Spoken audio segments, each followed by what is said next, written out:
Welcome to the ultimate experience with the Professor of Pleasure. Embark on a journey where couples find joy in mutual fulfillment.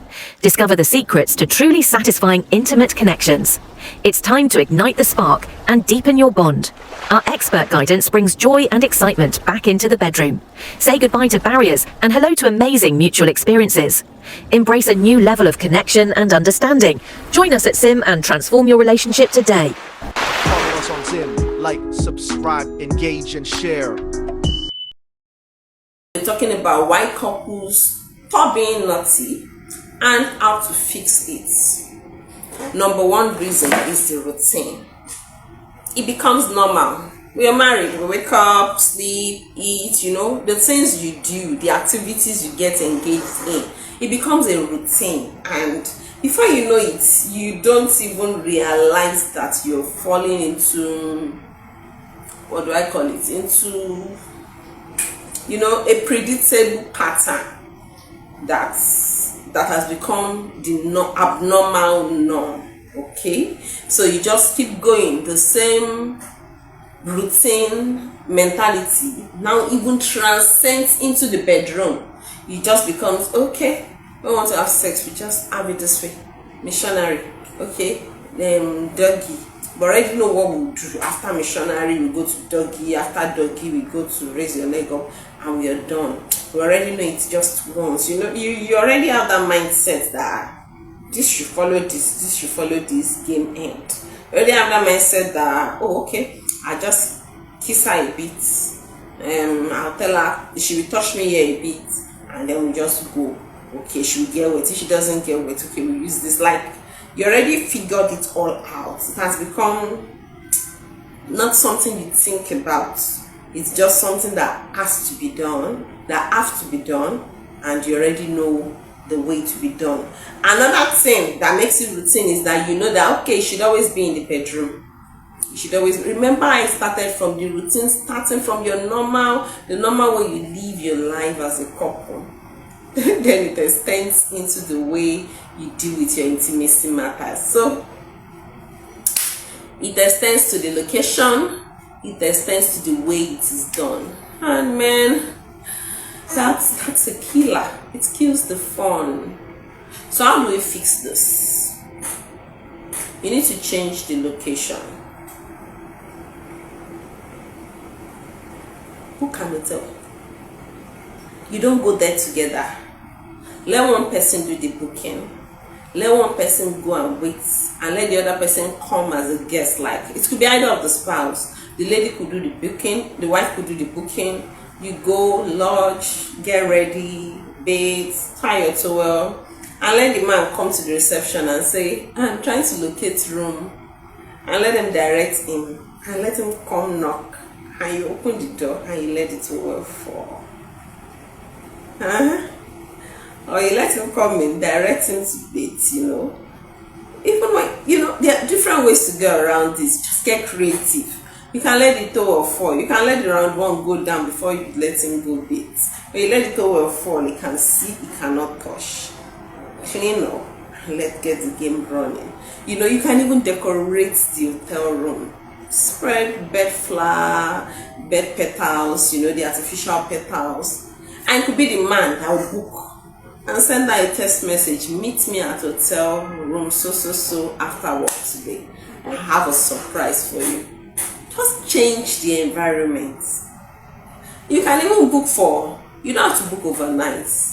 You can just book for a short period in the hotel. It won't cost too much. You don't have to break the bank for this. But changing the space, the place, the location will do a whole lot, I assure you, to your marriage. It will really do a whole lot to your marriage, and you would really enjoy this. Okay, the other thing you need to do, it doesn't even have to be, like I said, you need to get creative, okay? I'm just giving you tips of the icebergs. So another thing you can do is, if you have a car, utilize your car. Utilize it now. Now tint don't tell the police that I'm going to ask you to tint your glass. Tint your glass. Like my vehicle glasses are tinted. You get purpose, so you get mission. Hey, tint your glass. drive out at night with your spouse and park on a street away from your street that is quiet, that is lonely. Get to the back of the car and perform. You know that there are different kind of styles you do at the back, the wide back seat, and there's a different kind of style you can do at the front seat. So you can utilize any of those spaces and get crazy. Let the car be moving. Let people be passing and seeing car moving and they can't even see the inside. It's fun. It's sweet. It's interesting. So you need to change the location. Sometimes this change of location could even be within your home. Okay, it has always been on the bed, right? So let's take it away from the bed. Let's get to the washing room, on top of the washing machine. Let's get to the bedroom. Spread towel. Your bedroom floor is tiles, right? I get it could be slippery. Spread the towel on the floor and you step on the towel. While you do, you let the shower run. Even when the children are in, let the sound of the water cover the sound of the morning. Go all the way. Even your chair in your sitting room. So don't let it just be about the bedroom and the bed. You know, every object in your home, every place and object in your home can be used to make memories that you both will not forget. Your kitchen. You know, while she's at the sink washing, she's washing with her hands in the front, and the back is calling out to you. Utilize it. Get to work. Don't wait for a proper time. It's not every time we wait for a proper time we get it. Okay, so that's number one. Number two reason why people stop being naughty is that life gets busy. I get that. Business, what's it called? Business, children, we want to meet targets at work. A lot of things could make life get busy. I get it. But then, to fix this, you can get intentional about your intimacy life. I've heard people say creating schedule, creating fixed calendars for intimacy could not be. No, it's a way to ensure that it happens no matter what happens with life or about life or in life. So you would have fixed dates on your calendar, and you could actually not follow the dates if you have utilized other days.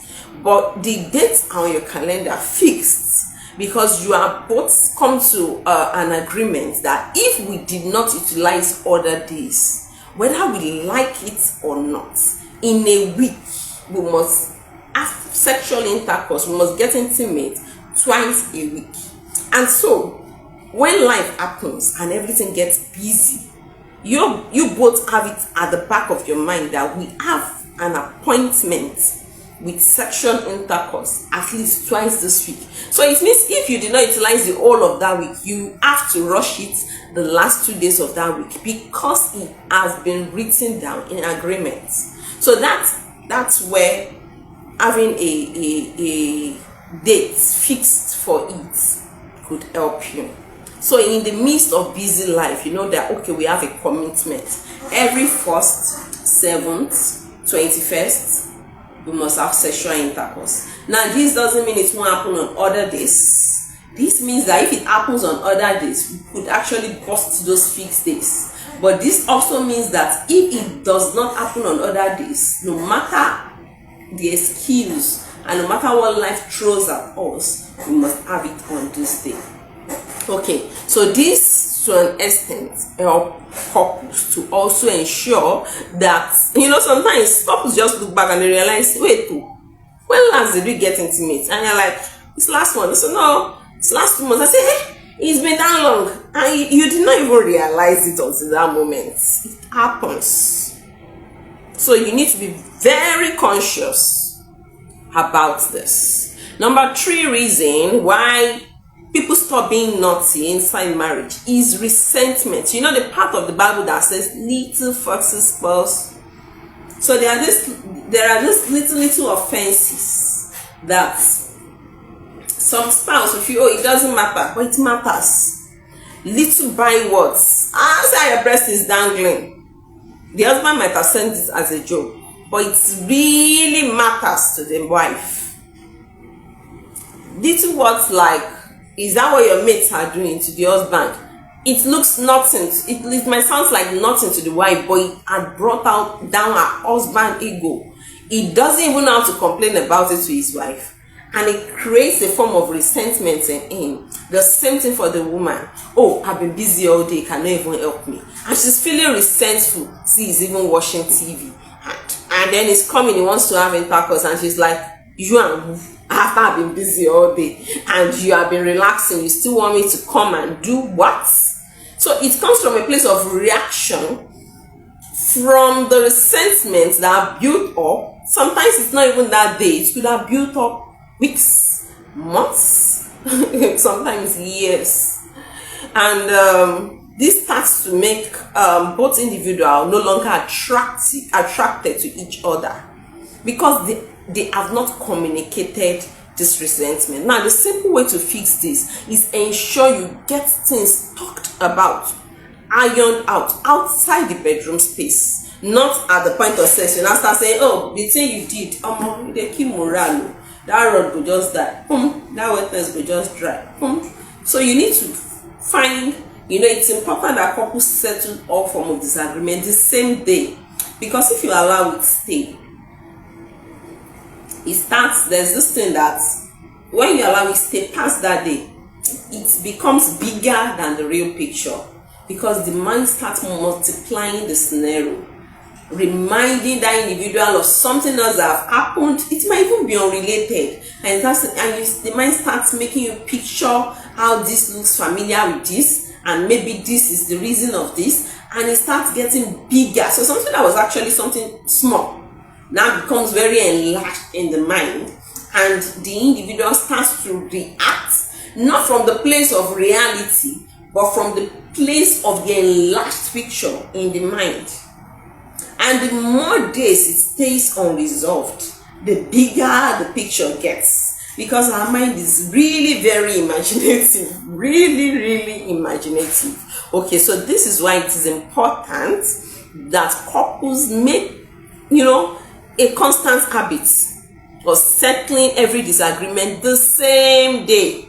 Aside from it affecting intimacy, what if rapture comes? What if rapture comes that day? I tell people, as much as marriage is sweet, intimacy is sweet, there's a marriage sweeter and greater than the marriage on the earth, and that's the marriage of the Lamb. So we need to be ready for that, even while we are enjoying. And that's part of the reason why you must enjoy intimacy very well here on earth, because there's no sex in heaven. There's no marriage to fellow human being in heaven. So here is where we have it, and here is where all the slippery slide and the mourning happen. So enjoy it too. Don't go and be using, I'm going to church every time. I'm going to church every time. Be denying your husband. Women, you do that a lot. I'm going to church, you have prayer meeting, you are doing fasting, and you are denying your husband. You are denying yourself. It's not even just your husband, because this thing is very sweet even for the women, I tell you. And the truth is that when it comes to sexual intercourse, women gain far more from it than the men. But a lot of women don't know. So you are shortchanging yourself as a woman if you are not utilizing it. Now, number 14 that could break, that makes naughtiness reduce in marriage is the change in body. As people get older, not everybody, some people are able to maintain their body to a large extent, but then some people lose, as they give birth, as they grow older. This doesn't apply to women alone. Some men that comes into the marriage flat bellied, they now start having pot belly, and then it means their manhood starts to get reduced. Some women that came into the marriage flat bellied, they start having stretch mark, pot belly, flabby arms. See, no matter what size you are, the confidence about your body starts from inside of you. You need to get that. So not everybody who is on the slim side is is LD, and not everybody who is on the plus side is not LD. So that is not the determining factor of being LD, and that should also not be the determining factor of your confidence. So as long as you can carry your body, and as long as the body is yours, so wear it with pride. Even if you're working on getting bigger or getting slimmer, carry what you have at the moment with pride. And this is where the spouse comes in. You must what's the word? Be able to boost your spouse morale. Oh, she's feeling not too confident about the stretch mark, about the belly, about the baby marks. Boost her ego, boost her from a place of sincerity. Let her know that you see those things and you love her the more for it, because most of these marks are even marks of sacrifice. I understand that for some it's letting go of their body when they should have maintained it, but as a spouse, in the place of boosting her ego, you can even help her get better. In the place of boosting his ego, oh, he's drinking too much, he's eating late and he's having pot belly, in the place of boosting his ego, you can help him get better. So this will require both couples working together to be able to fix this, the part of nothingness stopping because of lack of confidence in one's body. You know, when you feel sexy, you want to flaunt your body, you want to wear those pants and bra and just let your spouse see you. You want to shake those things around the house, shake what your mama gave you, around the house, because you feel it, you feel your cup. You stand in front of the mirror and you're admiring yourself like, hey, see, babe. And so because you can confidently admire yourself, you want to flaunt it for your man. The same thing for the man. You're looking at yourself and you're feeling cool. You want to flaunt it for your woman. So whether it's something you're feeling cool about or not, when you feel less cool as a spouse, you need to be very conscious and help your spouse regain their confidence back. This would aid the nothingness coming back in marriage. And spouse must be very careful not to body shame each other. This is very important, because when a spouse body shame another, it's what do not hurt us because they are words. They hurt us majorly because of who spoke them. Yes, that's the word. Because of who spoke them. So the words you speak to your spouse actually carries a lot of weight, even sometimes when they ignore. Okay, so aside from all this problem and the fixes we've talked about, there are some other things you can do. For example, we have been able to put together games like our couples intimacy game card. Okay, this is a card filled with different naughty prompts. Couples play it together. You pick one, you perform. You can play it two ways. My husband and I all want to play it. We decide, okay, today, if I pick a card, I'll perform what the card says. Another day, we can decide, if I pick a card, you will perform what the card says. Okay, so we usually do this because some card actually requires some going all the way. So those ones we'll put it aside. You that you pick, you put it aside. We'll first do the other peripheral things. We'll now come back to those all the way cards. The ones that says choose a style or this style. We'll now do those ones last. But you can decide. So aside from that, there are different games you can bring into your marriage that would help your intimacy. We also have the lovers playground. Okay, so this is actually like a Monopoly styled game. So you can see we have our naughty chance card, we have our what's it called? We have our penalty, seductive distance penalty card. So you have the dice, so it contains just the same way you play your Monopoly game, when you land, you have to perform the action of what is there. So you roll the dice, go to jail, as in it's all there. So wherever you land, so you can have these games in your space to help build your intimacy. Other things you can have in your space are things like honey, body honey. Don't just go into the space of intimacy and do the same thing I said earlier. Spread honey on our body. and lick it off. Use the honey to write something on his body. You know, sometimes you can just use your tongue and let her guess what you've written. Okay, so there are so many things you can aside from that. Don't joke with the place of naughty tests randomly. Sometimes just send them a picture of a part of you, probably, you know, semi-nude, like just put them on expectancy, you know, that kind of expectancy. Or sometimes you put some kind of notes in their laptop bag, you know, let them just discover it unexpectedly at work. You craft the words, craft it. You can even get this little love cards. Oh, I have some here. Little love note cards, you know. Just, it's usually empty. Just draft something for them.